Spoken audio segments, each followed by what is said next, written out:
ରିଦିମରେ କ'ଣ ଗୋଟେ ବଜାଉନି କାଳେ କୁଳେ ହବ।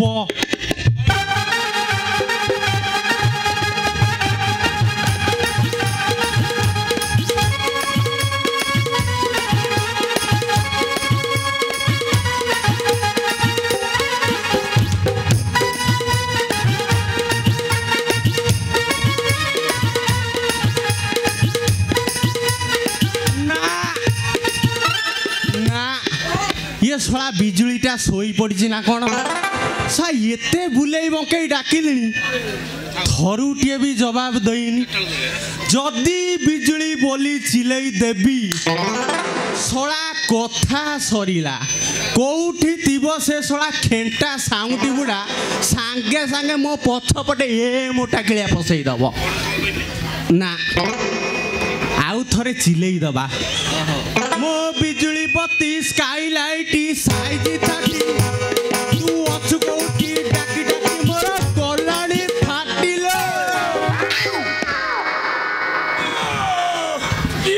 ଖରାରେ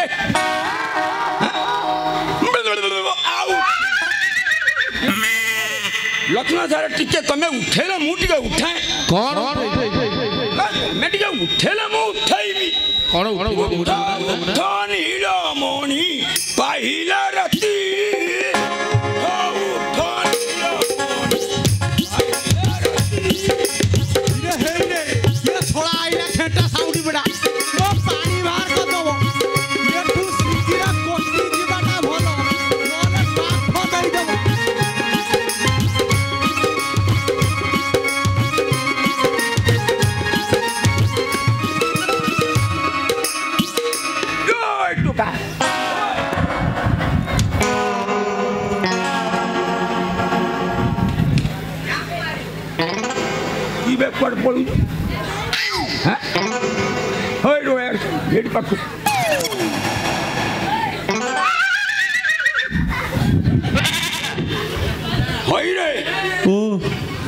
ପୁଅ ଆଣିପାରୁନି ହଇରେ ଭାଇନ ଖରା ବଳଟାରେ କେହି କୁଆଡେ ନାହାନ୍ତି।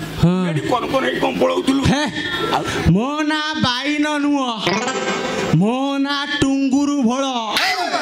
ଏକ ଗୋଇଠାରେ ଫଟେଇ ଦେମି ତମ ପେ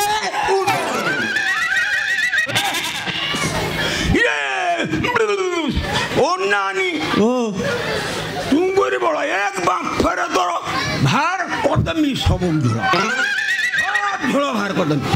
କିବେ ଏଠି କ'ଣ ଆଧାର କାର୍ଡ ସଂଶୋଧନ କରିଦେଲା ଆସିଲା ବେଳେ ଆସୁଛୁ? ଏଠି କରୁଥିଲୁ କ'ଣ? ନା ମ ସେତ ବାଟକୁ କ'ଣ ଯାଇଛି ଆଉ ଏ ଜଷ୍ଟ ଏଇ ବାଟ ଦେଇ ଯାଉଥିନି ନା।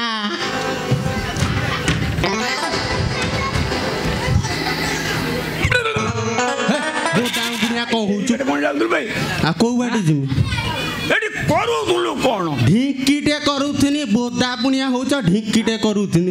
ଅନାନି ମୋ ସାଙ୍ଗରେ ସେମିତି ଆଲତୁ ଫାଲତୁ କଥାବାର୍ତ୍ତା କରିବନି ଟୋଟାଲି କହିଦେନି। ଚୁପ୍ ଶୋଳା କହିଲା କ'ଣ ନା ମୋ ସାଙ୍ଗରେ ଆଲତୁ ଫାଲତୁ କଥାବାର୍ତ୍ତା କରିବନି। କିରେ ଶୋଳା ଖରାବେଳେ ସାରା ଆଡ଼େ ସିଜିନାରୀ କୁକୁର ଭଳିଆ ଖାଲି ନୁଙ୍ଗୁରୁ ପୁଙ୍ଗୁରୁ ହଉଛୁ। ପଚାରିଲା କହୁଛୁ ମୁଁ ଏଇବାଟେ ଜଷ୍ଟ ଯାଉଥିଲି। କ'ଣ କହିଲ ମୁଁ ସିଜିନାରୀ କୁକୁର? ଅନେଇଲା ମଉସା କେବଳ ଟିକେ ବୟସ୍କ ଲୋକ ହଉଛ ବୋଲି ଭଦ୍ରାମୀରେ କଥାବାର୍ତ୍ତା କରୁଛି ନହେଲେ ବଜେଇ ସାରନ୍ତିଣି। ଖାଲି ବିଜୁଳିର ବାପା ହଉଛ ବୋଲି ସମ୍ମାନ ଦେଇ କଥାବାର୍ତ୍ତା କରୁଛି ନହେଲେ ମୋ ନା ଟୁଙ୍ଗୁରୁ ଭଳ। 100ରେ କରିମି ଖେଳ। ଖେଳ କରିବୁ ଇରେ ଶୁଣା ମୋ ଝିଅ ବିଜୁଳି ସାଙ୍ଗରେ ଶୁଣା ଝିଅ ନୁଙ୍ଗୁରୁ ମୁଙ୍ଗୁରୁ ହଉଛି। ଏ ସାଉଁଟି ପ୍ରଧାନ ଉପରେ ତୁ ନାଲିଆ ଖେ ଦେଖେଇବୁ। ଆବେ ଏଠି କରୁଥିଲୁ କ'ଣ? ପୁଣି କରୁଥିଲି କ'ଣ ତ ଝିଅକୁ ଛାଡ଼ ତାପରେ କ'ଣ କରିମି ଦେଖିବୁ। ଖାଲି କରୁଥିନି କ'ଣ? କରୁଥିଲୁ ବୋଧେ ପଚାରୁ କ'ଣ ଏଠି? ଢିଙ୍କିଟେ କରୁଥିନି। ମଉସା ଟିକେ ଏଇଠି ଆସିବ କି? ଇଏ ଗୋଟେ କଥା କହିଥାନ୍ତି ମ ଯଦି ଅନୁମତି ଦବ କହିବି। ହଁ ଇଏ ଆର ଗାଁ ମଦନ ତା ସ୍ତ୍ରୀକି ତ ତମେ ଚିହ୍ନିଥିବ। ମୁଁ ତାକୁ ଚିହ୍ନି ଟୁଙ୍ଗୁରୁ ହଁ ସେଇଟା ବା ଗତ ବର୍ଷ ମରିଗଲା। ଆରେ ସିଏ ତ ମରିଗଲା ତରିଗଲା, ହେଲେ ତାର 30-32 ବର୍ଷର ବିଧବା ସ୍ତ୍ରୀଟା ନାଳ ଗଡ଼ିଲା। ଆଉ ଶୁଣି ସାରା ନାଳ ଗଡ଼େଇବୁ। 30-32 ବର୍ଷ ବିଧବା ସ୍ତ୍ରୀ ଲୋକଟା କେତେ କଷ୍ଟରେ ଥିବ, ପୁଣି ଛୋଟିଆ ଛୁଆଟେ। ଥରେ କଥା ଟିକେ ଚିନ୍ତା କଲ କି କଷ୍ଟରେ ଥିବ। ଆଉ ସେ କଥା କହନା ରେ ଟୁଙ୍ଗୁ। ଦୀର୍ଘ 4 ବର୍ଷ ହେଲା ଜାବୁଡ଼ି। ଟିକେ ରୁହ ସାରେ, ଟିକେ ଆଳପ ଦିଅନି, କ'ଣ କଷ୍ଟ କଥା କହିଲେନି। କହନା ରେ ତୁ।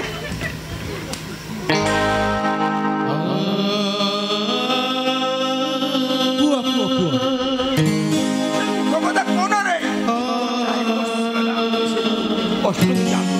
ଜାବୁଡ଼ି ଧରିଛ? ଧରିଛି ରେ। ତୁ କହିଲୁ ଗୋଟେ ବିଧବା ସ୍ତ୍ରୀ କଥା କହିଲ ବୋଲି ମୁଁ ଆଉ ଶୋଇପାରିନି ରେ, ମୋ ମନ ଅଥ ହେଇ ପଡ଼ିଲା। ଟୁଙ୍ଗୁରୁ ଯାଇ ଏବେ ଖବର କର। ଠିକ ଅଛି ଖବର କରିମି। ତାହେଲେ ତମେ ଗୋଟେ ମୋ ସା ଗୋଟେ କଥା ଚିନ୍ତା କର। ତା ବାପା କହୁଥିଲା, ମଦନାର ବାପା ମୋ କହିଲା କୋଉଠି ଯଦି ଗୋଟେ ପ୍ରସ୍ତାବ ଜଟନ୍ତା ସିଏ ତାହେଲେ ତା ବାହାଘରଟା କରିଦିଅନ୍ତା। କହିଲା ବିଚାରୀ ବୋହୁଟା ଭାରି କଷ୍ଟରେ ଅଛି, କାଳେ ଯଦି ତାର ବାହାଘର କରିଦେଲେ ସେ ସୁଖରେ ରହିବ। ତମେ ତ ଏତେ ଆଡ଼େ ବୁଲୁଛ, ନଖପାଳଠୁ ଆରମ୍ଭ କରି ଯାଜପୁର ଟାଉନ ବୁଲୁଛ, ବୋଦାଙ୍କ ପୁଣିଆ ହଉଛ, ଭେମାରଡ଼ି ଛାଡୁଛ। ମୁଁ କହିସାରେ ପୁଣି ଖାଲି ବୋଦାଙ୍କ ପୁଣିଆ ହେଲୁ। ମୁଁ କହିସାରେ ବୁଲୁଛ। ତମ ଆଗରେ ଯଦି କେହି ଜଣେ ଗୋଟେ ଆସନ୍ତେ ଭଲ ହୁଅନ୍ତା। ଆରେ କଥା କହନା ନା ଟୁଙ୍ଗୁରୁ। ଆଉ ଆଚ୍ଛା ସେ ପ୍ରସ୍ତାବଟା କିଏ?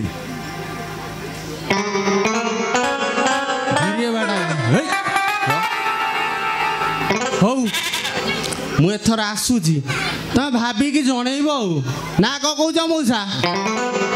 ମୁଁ ତ ଏଥର ଆସୁଛି, ରହିଲି। ବୋଧାଙ୍କ ପୁଣି ଆଉ ହବନି, ଟିକେ କାଠେଇକି ରହିବ।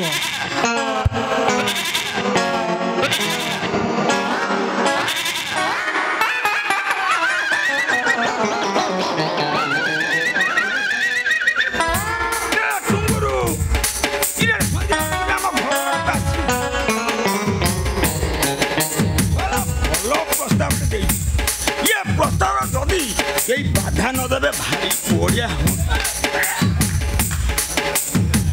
বিজুলি বিজুলি মতো তো ছাড়ি যাই খরা বেড়ে কোট শোই পড়ছু পড়াইলু বিজুলি বাবু মতো একাদিয়া করদে যে দুঃখরে মু রয়েছি। ସବୁଠାରୁ ବଡ଼ ଦୁଃଖ ହେଲା ବାଡ଼ୁଆ ଝିଅଟା ପାଖରେ ଅଛି, ଆହୁରି ଦୁଃଖ ପଡ଼ିବ ତାକୁ ବାହାଘର କରିଦେଲା। ଖାଇବାକୁ ଗଣ୍ଡେ ନାହିଁ, ରୋଷେଇ କଲେ ସିନା ଖାଇବି, ଗୋଡ଼ରେ ହାତ ମାରିବାକୁ କେହି ନାହିଁ। ସେଇ ଟାଇମ୍ରେ ଟିକେ ବିଜୁଳି ବାବୁ ମୋତେ ଆସିଲି ମିସ୍ କରିବ।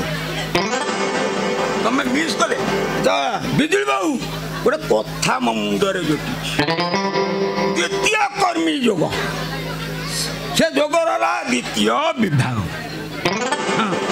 ତମେ ସେଇ ବିଧବା ମାଇକିନା ଭିତରେ ଟିକେ ପ୍ରବେଶ କର, ତାପରେ ଦବା ଲୋକକୁ ଯେତିକି ଲାଭ, ନବା ଲୋକକୁ ସେତିକି ଲାଭ। ମା ଛେଉଣ୍ଡ ଝିଅଟା ମା ପାଇଯିବ, ବାପ ଛେଉଣ୍ଡ ପୁଅ, ବାପ ଛେଉଣ୍ଡ ପୁଅ ତାର ପୁଅ ପାଇଯିବ। ବୁଝିଲ ବିଜୁଳି ବାବୁ? ରହିନି ଅତି ହଇରାଣିଆ, ଆଉ ଅଧିକ ମୁଁ ତମକୁ ଆଉ ଡାକୁନି, ତମେ କରିବ ତୁମର ହଇରାଣିଆ ହୋଇତା।